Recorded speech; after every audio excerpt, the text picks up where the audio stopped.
మనం కుంభరాశి జూన్ మాసంలో ఎలా ఉందో చూద్దాం. కుంభరాశిలో మనం చూసుకుంటే ఎక్కువ గ్రహాలు ఈళ్ళకి అనుకూలంగా లేవు, ప్రతికూలంగా ఉన్నాయి కాబట్టి కొంచెం జాగ్రత్తగా ఉండటం ఎంతైనా అవసరం. ముఖ్యంగా గురువు మార్పు వల్ల ఈళ్ళకి కొంచెం అంతకుముందు ఫ్రీగా ఉన్న ఒక ఎన్విరాన్మెంట్ నుంచి కొంచెం ఇబ్బంది పడే ఎన్విరాన్మెంట్ ఉంటుందని గమనించుకోవాలి. వేరే గ్రహాలు కూడా అన్నీ మిక్స్‌డ్‌గా ఉన్నాయి కాబట్టి కొంచెం చాలా కేర్‌ఫుల్‌గా ఉండవలసిన మంత్ అని నేను చెప్తాను. ఇందులో ధనిష్ట నక్షత్రాలు చూసుకుంటే ధనిష్ట 3, 4 పాదాలు, శతభిషం 1, 2, 3, 4 పాదాలు, పూర్వభద్ర 1, 3 పాదాలంతా మనకి ఈ కుంభరాశిలో ఉంటారు.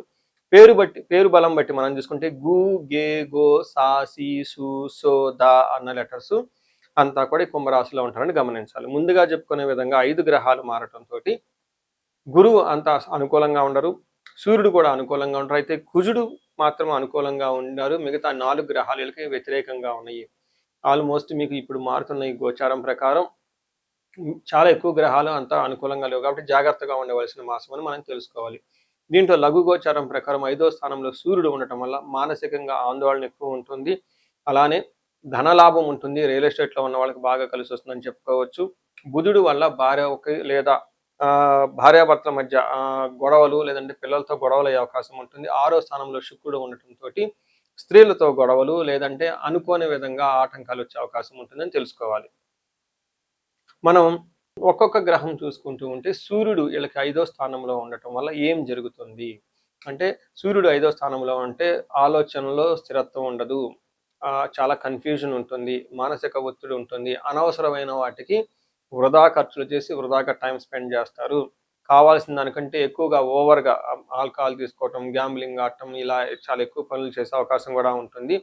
మనసు అనేది అటు ఇటు స్థిరత్వంగా ఉండదని చెప్తూ ఉంటారు. మనకి సంస్కృతంలో దాన్నే మనకి మహర్షులు చెప్తారు. ఏం చెప్తారంటే దేహాలాస్యం, మనస్తాపం, సుహృద్వేషం, ధనవ్యయం, బుద్ధి చాంచల్యమాప్నోతి పంచమే రవి సంయుతే అని చెప్తారు. అంటే 5వ స్థానంలో సూర్యుడు ఉండటం వల్ల ఏమవుతుంది దేహాలాస్యం అంటే సోమర్తనంగా ఉండటం, లేజీగా ఉండే అవకాశం ఎక్కువగా ఉంటుంది. మనస్తాపం అంటే మనసులో ఎక్కడో ఏదో పోగొట్టుకున్నట్టు ఒక ఫీలింగ్ లాగా ఉంటుంది. సుహృద్వేషం వీళ్ళ ఫ్రెండ్స్ని వీళ్ళని ద్వేషిస్తూ కూర్చుంటారు. ధనవ్యయం ధనాన్ని ఖర్చు చేస్తూ ఉంటారు. వీటన్నిటికంటే కూడా మోస్ట్ ఇంపార్టెంట్ బుద్ధి చాంచల్యం ఆప్నోతి అంటే బుద్ధి బలం కోల్పోతారు, రాంగ్ డెసిషన్ తీసుకుంటారు, ఎవరితో పడితే వాళ్ళతో ఫ్రెండ్షిప్ చేస్తుంటారు, ఏది కావాలంటే చేసేసే అవకాశం ఎక్కువగా ఉంటుంది. సంతానానికి కూడా గొడవలు వస్తాయి. అయితే ధన ప్రవాహం మాత్రం బాగుంటుందని గమనించుకోవాలి. అలానే కుజుడు చూసుకుంటే వీళ్ళకి 3వ స్థానంలో ఉండి కుజుడు ఒక్క గ్రహం మాత్రం పరిపూర్ణంగా వీళ్ళకి సపోర్ట్ చేస్తున్నారని చెప్పుకోవచ్చు. అందులో 3వ స్థానంలో కుజుడు ఉండటం వల్ల అనేక రకాలైన లాభాలు ఉంటాయి. ఒకటి విత్తలాభ సదవ ఆరోగ్యం ఇష్టసిద్ధి సుఖావహ వస్త్రలాభో ధన ప్రాప్తి తృతీయ స్థానకే కుజ అని చెప్తారు. అంటే 3వ స్థానంలో కుజుడు ఉండటం వల్ల మిత్రలాభం, ఈ టైంలో మిత్రుల ద్వారా లాభం ఉంటుంది, విత్త లాభం ఆర్థిక లాభం ఉంటుంది, ఆరోగ్యం ఇష్టసిద్ధి సుఖావహ అంటే అనుకున్న పనులన్నీ చక్కగా జరుగుతూ ఉంటుంది, సుఖం కలుగుతూ ఉంటుంది. అంతేకాకుండా వస్త్ర లాభము ధన ప్రాప్తి అని చెప్తూ ఉంటారు. అంటే ఏ ప్రకారంగా చూసుకున్నా కానీ కుజుడు 3వ స్థానంలో ఉంటే సర్వదా చక్కగా ఉంటుందని తెలుసుకోవాలి. అయితే కుజుడి యొక్క దృష్టి 6వ ఇంట్లో 10వ ఇంట్లో ఉండటంతో ప్రొఫెషన్లో ప్రోగ్రెస్ ఉంటుంది, గ్రోత్ ఉంటుంది, ధన ప్రవాహం ఉంటుంది, శత్రువులపైన విజయం ఉంటుందని చెప్పుకోవాలి. అయితే ఈ గ్రహం మీకు గేమ్ చేంజర్ ఈ మంత్ అని మీరు చెప్పుకోవచ్చు. మనకి శుక్రుడు 6వ స్థానంలో ఉండటం అంత మంచిది కాదు. శుక్రుడు 6వ స్థానంలో ఉంటే ఏమవుతుంది విరోధ శత్రు పీడాంచ జ్ఞాతీనాంచ విరోధః ఆయాసో ధారపుత్రై ద్వేషై భృగునందనే అని చెప్తారు. అంటే ఇందులో భావం ఏంటంటే బంధువులతో గొడవము, తెలిసిన వాళ్ళతో విరోధం పట్టడం, ఆయాసం అనవసరంగా వృధా ప్రయాణాలు చేయటం, భార్యతోటి భర్తలతోటి లేదంటే భార్యాభర్తల మధ్య గొడవలు అయ్యే అవకాశం ఉంటుంది. కానీ love, romance, pleasures out side ఇలా ఎక్కడికైనా లాంగ్ ప్రయాణాలు ప్లేజర్ ట్రిప్స్ చేస్తే బాగా కలిసి వచ్చే అవకాశం ఉంటుందని గమనించుకోవాలి.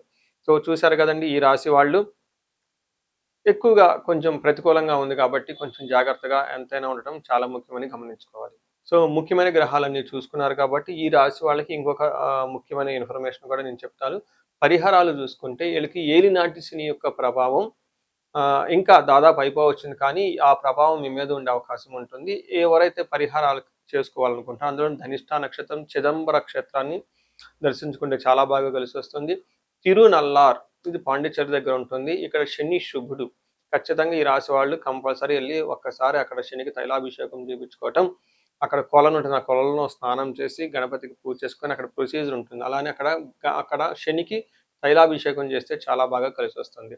అంటే ఇంకా గురువు యొక్క ప్రభావం మీ మీద ఎక్కువగా లేదు కాబట్టి గురువు మీకు మూవ్ అవ్వటం పక్కకు రాశిలోకెళ్ళటం వల్ల ధనాన్ని కోల్పోయే అవకాశం ఎక్కువగా ఉంటుంది. శత్రువుల పైన విజయము అంటే శత్రువులు మిమ్మల్ని ఇబ్బందులు పెట్టే అవకాశం ఉంటుంది.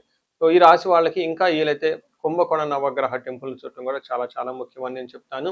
కొత్త పనులు ఏమైనా ఉంటే ఉన్న పనులైతే చక్కగా చేసుకోండి. కొత్త పనులు ఏమైనా ఉంటే కొంతకాలం పోస్ట్‌పోన్ చేసుకుంటే మంచిది. అట్‌లీస్ట్ ఒక 1 మంత్, 2 మంత్స్ పోస్ట్‌పోన్ చేసుకుంటే చాలా మంచిది చెప్తాను. నమస్తే.